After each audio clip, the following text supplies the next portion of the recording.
నమస్కారం. దూరదర్శన్ వార్తలకు స్వాగతం. నేను సరోజ. ముందుగా వార్తల్లోని ముఖ్యాంశాలు చూద్దాం.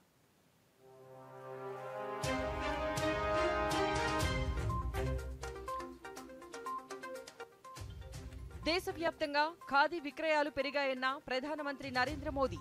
చేనేత, హస్త కళాకారులు, రైతులు ప్రయోజనం పొందుతున్నారని మన్ కీ బాత్లో వెల్లడి.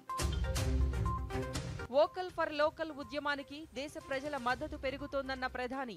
విక్రయాల సమయంలో డిజిటల్ చెల్లింపులకు ప్రాధాన్యం ఇవ్వాలని పిలుపు. ఈ నెల 31 సర్దార్ వల్లభభాయ్ పటేల్ జయంతి. ఐక్యతా పరుగులో అందరూ పాల్గొనాలని పిలుపునిచ్చిన ప్రధాని మోదీ. ఘనంగా ఏబీవీపీ అమృతోత్సవాలు. సమాజ అభివృద్ధిలో యువత భాగస్వాములు కావాలని పిలుపునిచ్చిన పూర్వ ఉపరాష్ట్రపతి వెంకయ్యనాయుడు. అట్టహాసంగా ప్రారంభమైన విజయనగరం ఉత్సవాలు. కళారూపాల కోలాహలంతో కన్నుల పండుగగా సాగిన ర్యాలీ. యుద్ధం 2వ దశకు చేరిందని ప్రకటించిన ఇజ్రాయెల్. హమాస్ తప్పిదం క్షమార్హం కాదని స్పష్టీకరణ. ఇక వివరాలు చూద్దాం. ప్రధానమంత్రి నరేంద్ర మోదీ తన మనసులోని భావాలను దేశ ప్రజలతో పంచుకునే మన్ కీ బాత్ కార్యక్రమంలో ఈరోజు పలు అంశాలను ప్రస్తావించారు. ఏక్ భారత్ శ్రేష్ఠ భారత్ భావన, సర్దార్ వల్లభభాయ్ పటేల్ జయంతి సందర్భంగా ఈ నెల 31న ఐక్యతా పరుగులో పాల్గొనాలని కోరడం, ఖాదీ ఉత్పత్తులకు పెరిగిన డిమాండ్, అమృత కలశయాత్ర ముగింపుకు చేరిన అంశాలు, మన క్రీడాకారులు సాధించిన విజయాలను వివరించారు. ప్రధాని మన్ కీ బాత్కు సంబంధించిన మరిన్ని అంశాలను ఇప్పుడు చూద్దాం.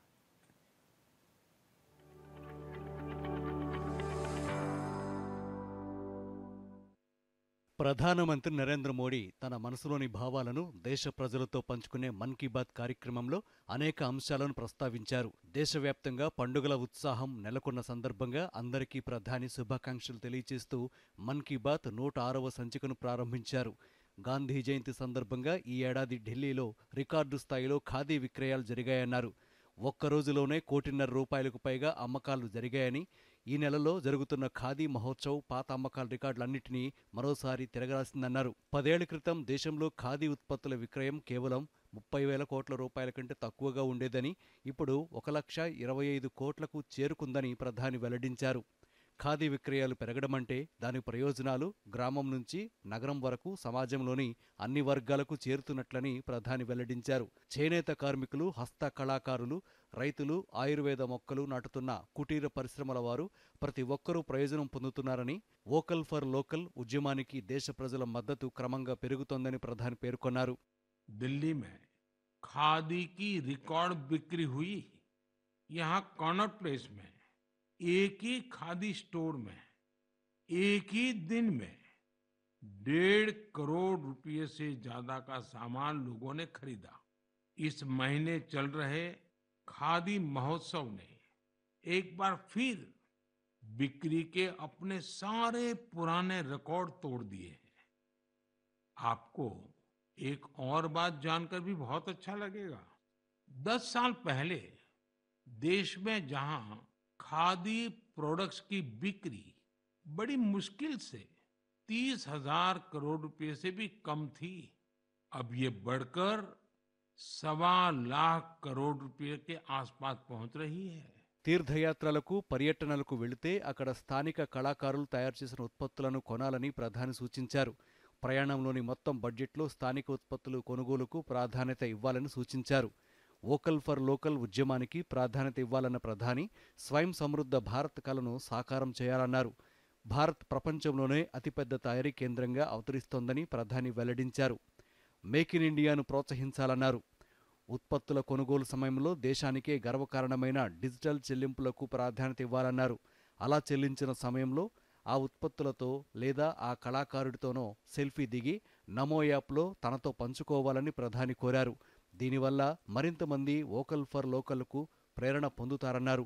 దేశంలో తయారు చేసిన ఉత్పత్తులతో దీపావళి వెలుగులు మరింత పెరుగుతాయన్న ప్రధాని ఆ కళాకారుల జీవితాల్లో కూడా దీపావళి వెలుగులు నిండుతాయి అన్నారు.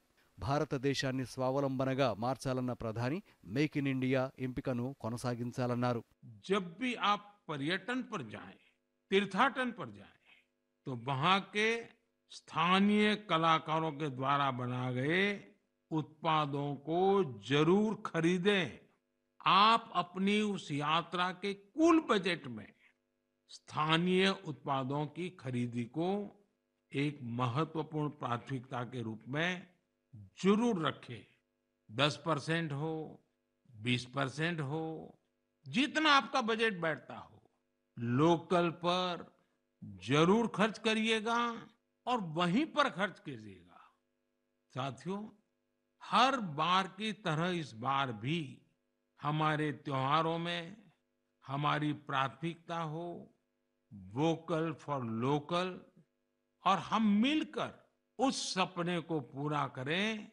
हमारा सपना है आत्मनिर्भर भारत। ఈ నెల 31వ తేదీ ఎంతో ప్రత్యేకమైన రోజన్న నరేంద్ర మోదీ భారత ఉక్కు మనిషి సర్దార్ వల్లభాయ్ పటేల్ జీవిత విశేషాలను మన్ కీ బాత్ వేదికగా పంచుకున్నారు. భారతీయులమైన మనందరం ఆయన్ను స్మరించుకుంటామని, నివాళులర్పిస్తామని అన్నారు. దేశంలో 580 కంటే అధిక సంఖ్యలోని రాచరిక రాష్ట్రాలను, సంస్థానాలను అనుసంధానించడంలో ఆయన పాత్ర మరోలేందన్నారు. గుజరాత్లోని సర్దార్ వల్లభాయ్ పటేల్ ఐక్యతా విగ్రహం స్టాచ్యూ ఆఫ్ యూనిటీ వద్ద ఐక్యతా దినోత్సవానికి సంబంధించిన ప్రధాన కార్యక్రమం జరుగుతుందన్నారు. ఇదే సమయంలో ఢిల్లీలోని కర్తవ్య పథ్ వద్ద అత్యంత ప్రత్యేక కార్యక్రమాలు కూడా నిర్వహిస్తున్నామన్నారు. 31 अक्टूबर का दिन हम सभी के लिए बहुत विशेष होता है। इस दिन हमारे लौह पुरुष सरदार वल्लभ भाई पटेल की जन्म जयंती मनाते हैं। हम भारतवासी उन्हें कई वजहों से याद करते हैं और श्रद्धा पूर्वक नमन करते हैं। सबसे बड़ी वजह है देश की 580 से ज्यादा रियासतों को जोड़ने में उनकी अतुलनीय भूमिका। हम जानते हैं हर साल 31 अक्टूबर को गुजरात में स्टैच्यू ऑफ यूनिटी पर एकता दिवस से जुड़ा मुख्य समारोह होता है। దేశంలోని ప్రతి ఇంటి, గ్రామం నుంచి సేకరించిన నా మట్టి నా దేశం అమృత కలశాలు కొత్త ఢిల్లీకి చేరుకుంటున్నాయని, ఆ మొత్తం మట్టిని విశాల భారత కలశంలో వేసి అమృత వాటిక నిర్మిస్తామని ప్రధాని తెలిపారు. ఇది దేశ రాజధాని నడిబొడ్డున అమృత మహోత్సవ భవ్య వారసత్వంగా నిలిచిపోతుందని ప్రధాని పేర్కొన్నారు. దేశవ్యాప్తంగా గత 2.5 ఏళ్లుగా జరుగుతున్న స్వాతంత్ర అమృత మహోత్సవం ఈ నెల 31తో ముగుస్తుందని నరేంద్ర మోదీ వివరించారు. దేశ ప్రజలందరూ ప్రపంచంలోనే అత్యంత సుదీర్ఘమైన పండుగల్లో ఒకటిగా అమృత మహోత్సవాన్ని మార్చారని పేర్కొన్నారు. సైనికులను సన్మానించడం, ప్రతి ఇంటిపై త్రివర్ణ పతాకాన్ని ఎగురవేయడం, స్థానిక చరిత్రలకు కొత్త గుర్తింపునివ్వడం వంటి ఎన్నో అంశాలు చోటు చేసుకున్నాయన్నారు. देश के हर गांव से, हर घर से मिट्टी संग्रह करने का आग्रह किया था। हर घर से मिट्टी संग्रह करने के बाद उसे कलश में रखा गया और फिर अमृत कलश यात्राएं निकाली गई। देश के कोने कोने से एकत्रित की गई ये माटी, ये हजारों अमृत कलश यात्राएं अब दिल्ली पहुंच रही है। यहां दिल्ली में उस मिट्टी को एक विशाल भारत कलश में डाला जाएगा और इसी पवित्र मिट्टी से दिल्ली में अमृत वाटिका का निर्माण होगा। దేశం కోసం ఏదైనా చేయాలనే అభిరుచి, కలలు, సంకల్పం ఉన్న యువతీ యువకులకు ఈ నెల 31న అతిపెద్ద సంస్థకు పునాది పడుతోందన్నారు. సర్దార్ వల్లభాయ్ పటేల్ జయంతి రోజున మేరా యువ భారతి సంస్థను ఏర్పాటు చేస్తున్నట్లు చెప్పారు. మై భారత్ సంస్థ దేశంలోని యువతకు దేశ నిర్మాణ కార్యక్రమాల్లో చురుకైన పాత్ర పోషించే అవకాశాన్ని కల్పిస్తోందన్నారు. అభివృద్ధి చెందిన భారతదేశాన్ని నిర్మించడంలో దేశ యువశక్తిని ఏకం చేయడానికి ఇదొక ప్రత్యేకమైన మార్గమన్నారు. మేరా యువ భారత్ వెబ్సైట్ కూడా ప్రారంభమవుతుందని మోదీ వెల్లడించారు. దేశ యువతంతా myBharat.gov.in లో నమోదు చేసుకోవాలని కోరారు. 2 दिन बाद ही 31 अक्टूबर को एक बहुत बड़े राष्ट्रव्यापी संगठन की नींव रखी जा रही है और वो भी सरदार साहब की जन्म जयंती के दिन। इस संगठन का नाम है मेरा युवा भारत, यानी माय भारत। माय भारत संगठन भारत के युवाओं को राष्ट्र निर्माण के विभिन्न आयोजनों में अपनी सक्रिय भूमिका निभाने का अवसर देगा। ये विकसित भारत के निर्माण में भारत की युवा शक्ति को एकजुट करने का एक अनोखा प्रयास है। मेरा युवा भारत की वेबसाइट माय भारत भी शुरू होने वाली है। మన సాహిత్యం ఏక్ భారత్ శ్రేష్ఠ భారత్ భావనను మరింత పెంచే ఉత్తమ మాధ్యమాలలో ఒకటని తమిళనాడుకు చెందిన రచయిత శివశంకరి చేపట్టిన knit India through literature project విశేషాలను, కన్యాకుమారికి చెందిన తిరుయే పెరుమాళ్లు జానపద కళారూపాలను పరిరక్షించడంలో చేస్తున్న కృషిని ప్రధాని ప్రశంసించారు. ఈ తరహా కార్యక్రమాలు దేశ సంస్కృతిని కాపాడుకోవడానికి తోడ్పడటంతో పాటు జాతి ఐక్యతను బలోపేతం చేయడమే కాకుండా దేశం పేరును, దేశ గౌరవాన్ని పెంచుతుందన్నారు. భగవాన్ బిర్సా ముండా జయంతిని పురస్కరించుకుని నవంబర్ 15వ తేదీన ఆదివాసీ గౌరవ దినోత్సవాన్ని జరుపుకుంటామని ప్రధాని పేర్కొన్నారు. ధైర్యం, సంకల్ప శక్తి అంశాలలో స్థిరంగా ఉండటం భగవాన్ బిర్సా ముండా జీవితం నుంచి నేర్చుకోవచ్చన్నారు. పరాయి పాలనను ఆయన ఎన్నడూ అంగీకరించలేదని, అన్యాయానికి ఆస్కారం లేని సమాజాన్ని ఆయన కోరుకున్నారని వెల్లడించారు. ప్రతి వ్యక్తి గౌరవం, సమానత్వంతో కూడిన జీవితాన్ని పొందాలన్నారు. ప్రకృతితో ఎల్లప్పుడూ సామరస్యంగా జీవించాలని భగవాన్ బిర్సా ముండా నొక్కి చెప్పేవారన్నారు. నేటికి మన ఆదివాసీ ప్రజలు ప్రకృతి పట్ల బాధ్యతగా, ప్రకృతి పరిరక్షణకు అన్ని విధాలుగా అంకిత భావంతో పనిచేస్తున్నారని, ఇది అందరికీ స్ఫూర్తిదాయకమన్నారు.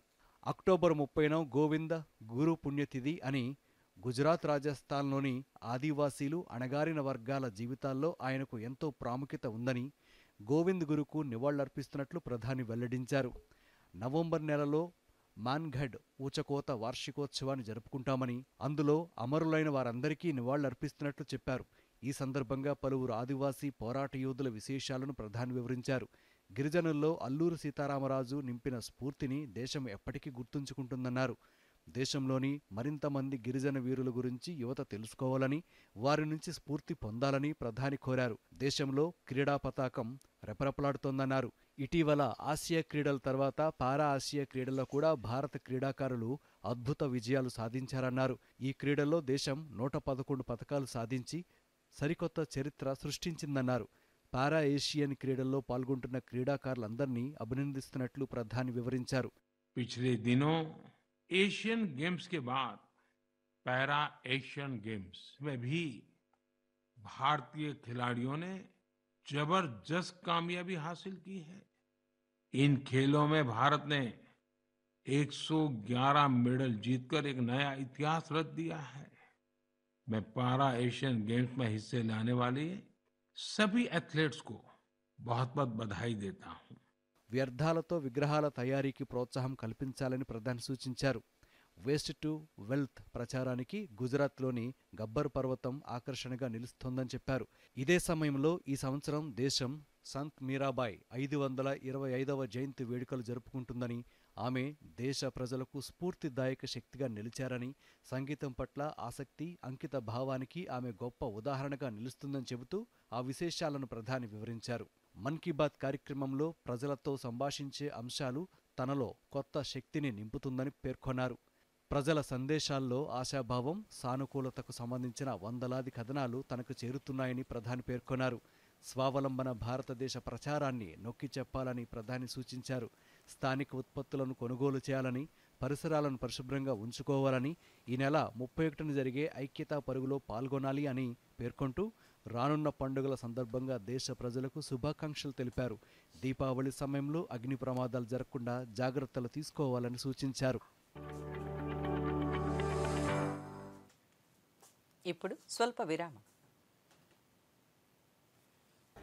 हमारे हर निर्णय, हमारे हर दिशा, उसका एक ही मानदंड है, नेशन फर्स्ट।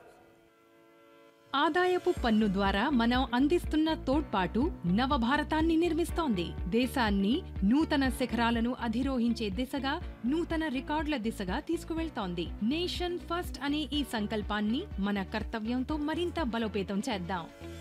పన్ను మినహాయింపుదారులారా గుర్తుంచుకోండి, సెప్టెంబర్ 30, 2023న ముగిసిన త్రైమాసికానికి సంబంధించిన మీ టీడీఎస్ స్టేట్మెంట్ ను అక్టోబర్ 31, 2023 నాటికి ఈ ఫైల్ చేయండి.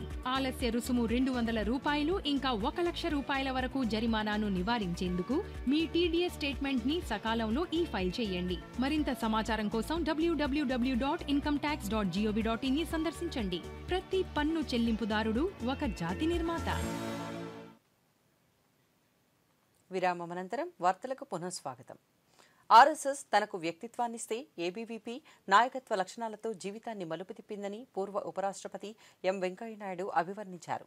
అభివృద్ధి అంతిమ లక్ష్యం సామాన్యుడి సాధికారతే అని, యువత ఇష్టంతో కష్టపడి జీవితంలో ఎదగడమే కాక సమాజ అభివృద్ధిలో భాగస్వాములు కావాలని ఆయన పిలుపునిచ్చారు.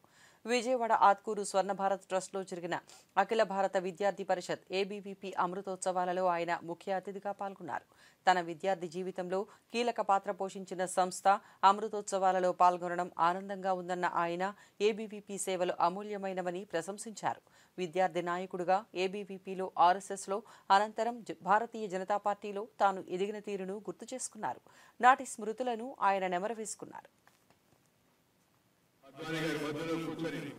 అధికార పార్టీకి అధ్యక్షుడిగా అయ్యే అవకాశం వస్తుందని నేను జనవరి ఊహించలేదు. చైతన్యవంతం కాబట్టి సమస్యలను గుర్తించి వాటి పరిష్కారానికి పోరాడడంలో ముందుండాలి. దాడి చేసి వచ్చినా ఏదో ఇతరులతో దెబ్బలు వచ్చినా దాడి జరిగినా ముందుగా మనం ఉండాలా. ఆ విధంగా ప్రతి ఒక్కరు ప్రయత్నం చేయాలా. మన ప్రయత్నం ద్వారా మన సంస్థ గుర్తించాలి. ఈ అనుభవాన్ని అందరూ కూడా పెట్టుకోవచ్చుగా మీ అందరికీ నేను మనవి చేస్తున్నాను. క్రమశిక్షణ అంటే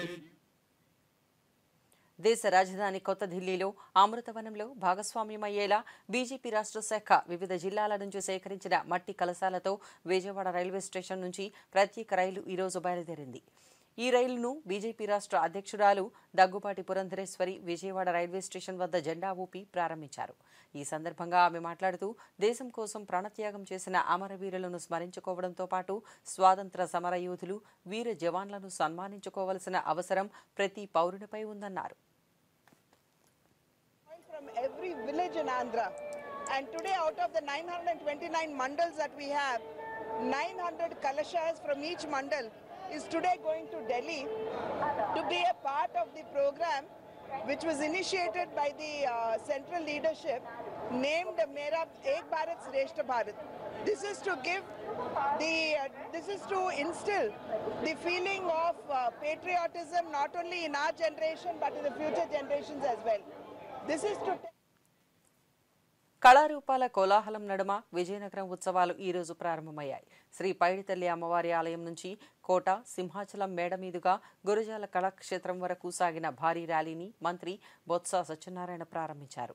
అమ్మవారి ఘటాలు, వేద పండితుల వేదోచ్చారణ, పవిత్ర నాదస్వరం, ఎన్సీసీ బృందాల కవాతు, ధింసా నృత్యం తదితర కళారూపాల ప్రదర్శనతో కన్నుల పండుగగా ర్యాలీ సాగింది. గురజాడ కళాక్షేత్రంలో జరిగిన ప్రారంభోత్సవ కార్యక్రమంలో రాష్ట్ర విద్యాశాఖ మంత్రి బొత్స సత్యనారాయణ మాట్లాడుతూ సంస్కృతి, సంప్రదాయం, కళల పరిరక్షణకు ఇలాంటి ఉత్సవాలు దోహదపడతాయన్నారు. పండుగకు వచ్చే భక్తులు ఎలాంటి ఇబ్బందులకు గురికాకుండా అన్ని రకాల ఏర్పాట్లను చేసినట్లు మంత్రి తెలిపారు. చుట్టుపక్కల జిల్లాలతో పాటు అటు ఒరిస్సా ప్రాంతంలో జిల్లాల ప్రజలు కూడా అమ్మవారి నుంచి భక్తులు వచ్చి దర్శించుకోవడం అనేది ఆనవాయితీగా వస్తున్న నేపథ్యం. వారందరినీ మన ఇంటికి పిలుచుకోవడం, రావడం అనేది ఆనవాయితీగా వస్తున్న నేపథ్యం. అమ్మవారి ద్వారా దర్శనం చేసుకుని ఆవిడ ఆశీస్సులు పొందే సాంప్రదాయం మనకి ఉంటున్న ఆ సందర్భంలో వచ్చిన వాళ్ళందరికీ కూడా ఏ విధమైన అవసరం కలగకుండా మా కుటుంబాల్లో మీరు చేసుకుంటున్న సదుపాయాలతో పాటు పట్టణంలో వాళ్ళకి ఆ టైంని ఎంటర్టైన్మెంట్ ఆ టైంని మరి నెరవేర్చుకునే విధంగా ఆ వచ్చిన వాళ్ళకి ఏ విధమైన ఇబ్బంది అసౌకర్యం కలగకుండా మన జిల్లా యంత్రాంగం ముఖ్యంగా గౌరవ శాసనసభ్యులు విజయనగరం పైడితల్లి జాతర ఏర్పాట్లను డిప్యూటీ స్పీకర్ కోలగట్ల వీరభద్రస్వామి పరిశీలించారు. సిరిమాను సంబరాలలో ఎలాంటి అపరిస్థితులకు తావలేకుండా చూడాలని అధికారులకు సూచించారు. వీఐపీలు వీలైనంత మేరకు ఈ నెల 30నే అమ్మవారిని దర్శించుకోవాలని ఆయన కోరారు. ఈ నెల 31న జరిగే సిరిమానోత్సవాన్ని విజయవంతం చేసేలా అందరూ కృషి చేయాలని ఉపసభాపతి వీరభద్రస్వామి విజ్ఞప్తి చేశారు. అవుట్పుట్ ఇవ్వడానికి సామాన్య ప్రజలు భక్తులకి ఏ విధమైన అసౌకర్యం కలిగకుండా ఈ జాతరని నడిపించాలని కోవిల గుడి చుట్టూ ఓ మాట చూడడం జరిగింది. గుడికి ఇరువైపులా గుడి డెవలప్మెంట్ కోసం వ్యాపారస్తులు స్వచ్ఛందంగా ముందుకొచ్చి ప్రభుత్వం నుంచి తగిన ప్రతిఫలం తీసుకొని ఆ స్థలాలు అమ్మవారి కోవిలకి ఇవ్వటం వలన ఈరోజు క్యూ లైన్ని ఆ ఖాళీ స్థలంలో పెట్టుకునే అవకాశం వచ్చింది. భక్తులు ఎండకి ఎక్కువ ఇబ్బంది పడకుండా ఏర్పాట్లు కూడా చేయడం జరిగింది. క్యూ లైన్లో ఉన్న భక్తులకి క్రమశిక్షణతో కూడిన సమాజ నిర్మాణానికి క్రీడలు ఎంతగానో తోడ్పడతాయని రాష్ట్ర రెవెన్యూ శాఖ మంత్రి ధర్మాన ప్రసాదరావు అన్నారు. శ్రీకాకుళం ఆర్ట్స్ కాలేజ్ గ్రౌండ్లో కె చిన్నారావు మెమోరియల్ ఛాంపియన్షిప్ 2023 పోటీలను మంత్రి ప్రారంభించారు. ఈ సందర్భంగా ధర్మాన మాట్లాడుతూ ప్రభుత్వాలతో పాటు ప్రైవేటు, కార్పొరేట్ సంస్థలు, క్రీడాభిమానులు ముందుకు వచ్చి క్రీడల అభివృద్ధికి కృషి చేయాలని కోరారు. దేశాల్లో ఒక్క ప్రభుత్వమే సహకారం అందించి క్రీడల్ని పెద్ద ఎత్తున అభివృద్ధి చేయాలంటే సాధ్యం కాదు. ఇక్కడ కూడా మల్టీనేషనల్స్ లేకపోతే ఇతర పెద్ద సంస్థలు కుటుంబాన్ని ఆధారంగా చేసుకొని చేస్తున్నటువంటి సంస్థలు ఇట్లాంటి పద్ధతిని ఎంచుకోవడం అనేది సముచితంగా ఉంది. ఇట్లాంటి ప్రోత్సాహం దొరికినటువంటి సమాజంలోనూ దేశంలోనూ క్రీడలు పెద్ద ఎత్తున అభివృద్ధి చెందుతాయి అన్నది నా అభిప్రాయం. ప్రతి సంవత్సరం ఇట్లాంటి ఈవెంట్స్ నిర్వహించడం చాలా ఆహ్వానించదగ్గది. గత 15 సంవత్సరాలు నిర్వహిస్తున్న వారికి అభినందనలు. విజయనగరంలో జనసేన, తెలుగుదేశం పార్టీ సమన్వయ సమావేశం జరిగింది. 2024 ఎన్నికలపై ఆయా పార్టీల నాయకులు సమాలోచనలు చేశారు.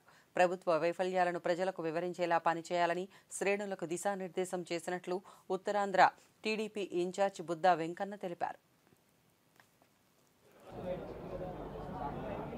అందరూ కూడా ఏకగ్రీవంగా ఎవరికి ఎక్కడ సీట్ ఇచ్చినా, ఏ పార్టీకి ఇచ్చినా పూర్తి సహకారం అందించుకుంటామని ఇటు తెలుగుదేశం పార్టీ కానీ అటు జనసేన కానీ అందరం కూడా ఒక అంగీకారానికి వచ్చాం. రేపు చంద్రబాబు నాయుడు గారు ముఖ్యమంత్రి అయిన తర్వాత పరిపాలన అనేది ప్రజలందరికీ చక్కగా అందిస్తాం. పార్టీలు, కులాలు, మతాలు ఏముండవు. మళ్ళీ ఏదో వాళ్ళు కక్ష సాధించినట్టు చంద్రబాబు నాయుడు గారు కూడా కక్ష సాధిస్తారనుకుంటున్నారు. కక్ష సాధించరు. ఏదైతే చంద్రబాబు నాయుడు గారిని అక్రమంగా జైల్లో పెట్టారో చంద్రబాబు నాయుడు గారు రేపో మాపో వస్తాడు. పోలీసు అమరవీరుల వారోత్సవాలలో భాగంగా శ్రీ సత్యసాయి జిల్లా పెనుగొండలో రక్తదాన శిబిరాన్ని ఏర్పాటు చేశారు. ఇందులో డీఎస్పీ హుస్సేన్ పీరా పాల్గొని రక్తదాతలను అభినందించారు.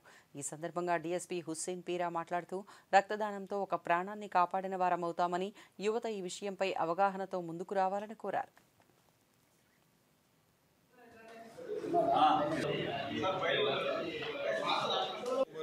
21న మనం పోలీస్ అమరవీరుల సంస్మరణ దినోత్సవం జరుపుకున్నాం. మనం బ్లడ్ డొనేషన్ క్యాంప్ ఏర్పాటు చేశాం. దీంట్లో ఓన్లీ పోలీసులే కాకుండా ప్రజలు కూడా స్వచ్ఛందంగా వచ్చి బ్లడ్ డొనేట్ చేస్తూ ఉన్నారు. వారందరికీ కూడా నా యొక్క అభినందనలు. ఎందుకంటే ఒక బ్లడ్ ఇవ్వడం ద్వారా ఇంకొక వ్యక్తి యొక్క ప్రాణాలు, ఒకరు కావచ్చు, ఇద్దరు కావచ్చు, అవసరమైన వాళ్లకు మనం ప్రాణదాతలం అవుతాం. ఆ విధంగా పిల్లలు కూడా అంటే యూత్ ఎస్పెషల్లీ తెలుసుకొని బ్లడ్ ఇస్తే మళ్ళీ మనకు వితిన్ 1 వీక్లోనే మళ్ళీ వీ కెన్ రికప్, మళ్ళీ అగైన్ రీజనరేట్ అవుతాం. మనం బ్లడ్ ఇవ్వడం అనేటువంటిది దాతృత్వంగా మనం అలవాటు చేసుకుంటే కొద్దిమందికి ప్రాణదాతలం అవుతాం. సో ఆ విధంగా మనం ఈరోజు పోలీస్ అమరవీరుల వారోత్సవాల భాగంగా మనం ఒకటి బ్లడ్ డొనేషన్ క్యాంప్ ఏర్పాటు చేసి ఇక్కడ సో వారందరికీ కూడా మా యొక్క పోలీస్ వారోత్సవాల తరఫున వారికి అందరికీ బ్లడ్ దానం చేసినందుకు, ఇంకొకరి ప్రాణాలను నిలిపే దాంట్లో తమ వంతు పాత్ర పోషించినందుకు వారందరికీ కూడా అభినందన తెలుపుతూ స్వచ్ఛందంగా రావాలని చెప్పేసి యూత్కి ఎస్పెషల్లీ కోరుతా ఉన్నాం.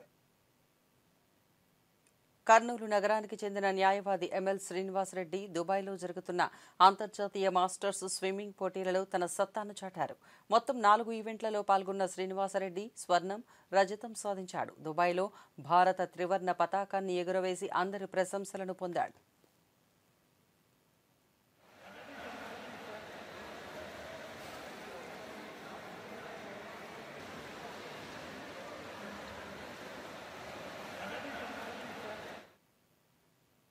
వైఎస్ఆర్ జిల్లా ప్రొద్దుటూరులో దళిత యువకునిపై దాడి జరిగిన కేసును త్వరలోనే ఛేదిస్తామని డీఎస్పీ నాగరాజు అన్నారు. ఈ సంఘటనపై అందిన ఫిర్యాదు మేరకు కేసు నమోదు చేశామన్నారు. ఘటనకు బాధ్యులైన వారిపై కేసు నమోదు చేశామన్నారు. సాక్ష్యాధారాల సేకరణ, సమగ్ర విచారణ అనంతరం బాధిత యువకుడికి న్యాయం జరిగేలా చూస్తామని డీఎస్పీ నాగరాజు వివరించారు. బస్సు యాత్ర కార్యక్రమాల్లో పాల్గొంటూ తిరుగుతూ ఉన్న క్రమంలో అతనికి అపోనెంట్ అయిన అనుచరుడు మోటార్ సైకిల్లో వచ్చి ఇతన్ని అడ్డగించి గొడవ స్టార్ట్ కావడం జరిగింది. ఆ క్రమంలో పాత కక్షలు మనసులో పెట్టుకొని పక్కన కొబ్బరికాయలు నరికే కత్తి అందుబాటులో ఉంటే ఆ కత్తి తీసుకొచ్చి ఇతని విచక్షణారహితంగా నరకడం జరిగింది. తలకి నరకుడు గాయాలు, అలాగే చేతివేళ్లు అడ్డం పెట్టినప్పుడు చేతివేళ్లు కూడా గాయాలు కలగడం జరిగింది. దీనికి సంబంధించి వెంటనే మన కేవీఆర్ హాస్పిటల్కి షిఫ్ట్ చేయడం, డాక్టర్ గారు ట్రీట్మెంట్ చేసి ప్రస్తుతం అతని యొక్క ఆరోగ్యం నిలకడగానే ఉన్నట్టు తెలుస్తుంది. బెటర్ ట్రీట్మెంట్కి కూడా బయట తీసుకెళ్లాలని ప్రయత్నం చేస్తున్నారు. మరి దీనికి సంబంధించి ఎవరైతే ప్రత్యక్ష సాక్షి చూశాడో ఆ వెంకటరామరెడ్డి ఇచ్చిన ఫిర్యాదు మేరకు కేసు నమోదు చేసుకొని ఈ కేసులో ఇచ్చిన కంటెంట్స్ మీద విచారణ చేసి త్వరలో కేసును ఛేదిస్తాం. కేరళలోని కొచ్చి నగర సమీపంలో క్రైస్తవ కన్వెన్షన్ కేంద్రంలో జరిగిన పేలుళ్ల వెనుక ఐసిస్ ఉగ్రవాదుల హస్తముందనే అనుమానాలతో కేంద్ర దర్యాప్తు సంస్థ ఎన్ఐఏ రంగంలోకి దిగింది. ఫోరెన్సిక్ బృందం ఘటనా స్థలంలో ఆధారాలను సేకరిస్తోంది. ఘటనకు కారణాలను త్వరలోనే నిగ్గు తేలుస్తామని కేంద్ర పార్లమెంటరీ వ్యవహారాల సహాయ మంత్రి వి మురళీధరన్ స్పష్టం చేశారు.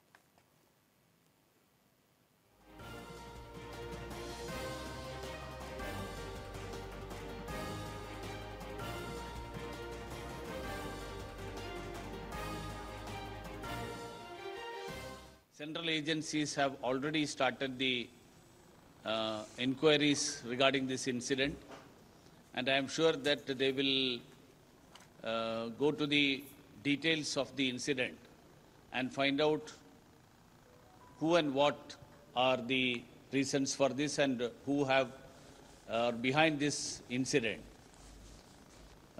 I would like to appeal to the state government at this point to provide all sorts of medical assistance to those who have got injured in this incident.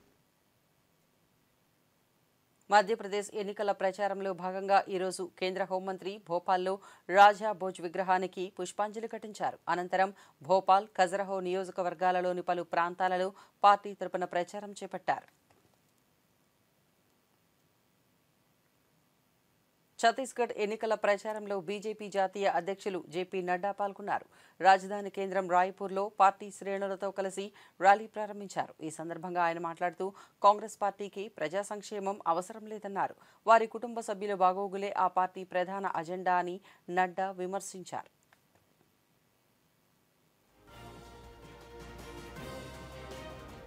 Party ने कभी भी जनता के बारे में नहीं सोचा। कांग्रेस पार्टी ने हमेशा अपने बारे में सोचा, अपने परिवार के बारे में सोचा, ज्यादा से ज्यादा उन्होंने अपने समाज के बारे में सोचा। लेकिन यहां ఛత్తీస్గఢ్ రాజ్నాందగావ్లో కాంగ్రెస్ నేత రాహుల్ గాంధీ ఎన్నికల ప్రచారంలో పాల్గొన్నారు. స్థానిక బహిరంగ సభలో ఆయన మాట్లాడుతూ గత 5 ఏళ్లలో కాంగ్రెస్ ప్రభుత్వం ప్రజా సంక్షేమానికి చేసిన సేవలను ప్రజలు గుర్తించాలని కోరారు.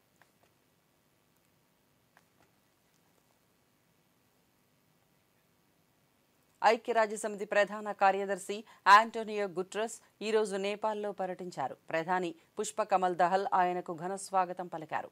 ఈ సందర్భంగా హమాస్ దాడిలో ప్రాణాలు కోల్పోయిన వారికి సంతాపం వ్యక్తం చేస్తున్నట్లు గుటెరస్ ప్రకటించారు.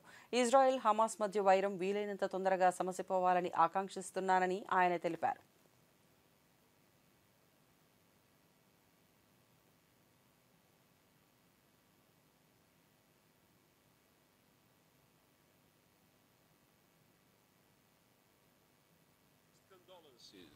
To the families of the 10 Nepalese students killed in the terror attacks by Hamas in Israel on 7 October.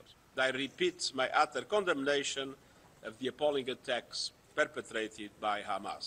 There is no justification ever for the killing. Israel Hamas యుద్ధం రెండవ దశకు చేరిందని, గాజాలోని ఉత్తర ప్రాంత ప్రజలు దక్షిణ ప్రాంతానికి తరలి వెళ్లాలని ఇజ్రాయెల్ రక్షణ దళాలు హెచ్చరించాయి. హమాస్ ఉగ్రవాదులను ఏరివేసేందుకు సముద్ర, వైమానిక, భూతల దాడులు ముమ్మరం చేసినట్లు ఇజ్రాయెల్ ప్రకటించింది. అక్టోబర్ 7న హమాస్ ఉగ్రవాదులు తమ పౌరుల ప్రాణాలు తీసి పెద్ద తప్పే చేశారని పేర్కొంది. తమ పోరాటం హమాస్ ఉగ్రవాదులతో మాత్రమేనని, గాజాలోని ప్రజలతో కాదని ఇజ్రాయెల్ రక్షణ దళాల అధికారి ఒకరు స్పష్టం చేశారు. హమాస్తో తమ యుద్ధం రెండవ దశకు చేరిందని ఇజ్రాయెల్ ప్రధాని బెంజమిన్ నెతన్యాహు ప్రకటించిన రెండవ రోజే ఆ దేశ రక్షణ శాఖ ఈ ప్రకటన చేయడం విశేషం. విజయనగరం జిల్లా అలమండ, కంటకాపల్లి మధ్య ఈ సాయంత్రం రైలు ప్రమాదం సంభవించింది. పలాస నుంచి విశాఖ వెళుతున్న పాసింజర్ రైలు ఆటో సిగ్నల్ విఫలం కావడంతో పట్టాలపై నిలిచిపోయింది. ఇంతలో అదే మార్గంలో రాయగడ నుంచి విజయవాడ వస్తున్న ఎక్స్ప్రెస్ రైలు వెనుక నుంచి ఢీకొట్టడంతో పెను ప్రమాదం చోటు చేసుకుంది. ప్రమాదం రాత్రి జరగడం, ఆ ప్రాంతంలో రహదారి సౌకర్యం లేకపోవడంతో సహాయక చర్యలకు అంతరాయం ఏర్పడింది. ఘటన జరిగిన వెంటనే స్పందించిన రైల్వే అధికారులు క్షతగాత్రులను ఆసుపత్రికి తరలించే పనిలో ఉన్నారు. తాజా సమాచారం ప్రకారం ఒకరు మృతి చెందగా పలువురికి గాయాలయ్యాయి. ప్రమాదంపై పూర్తి వివరాలు తెలియాల్సి ఉంది. ఈ వార్తలు ఇంతటితో సమాప్తం. నమస్కారం.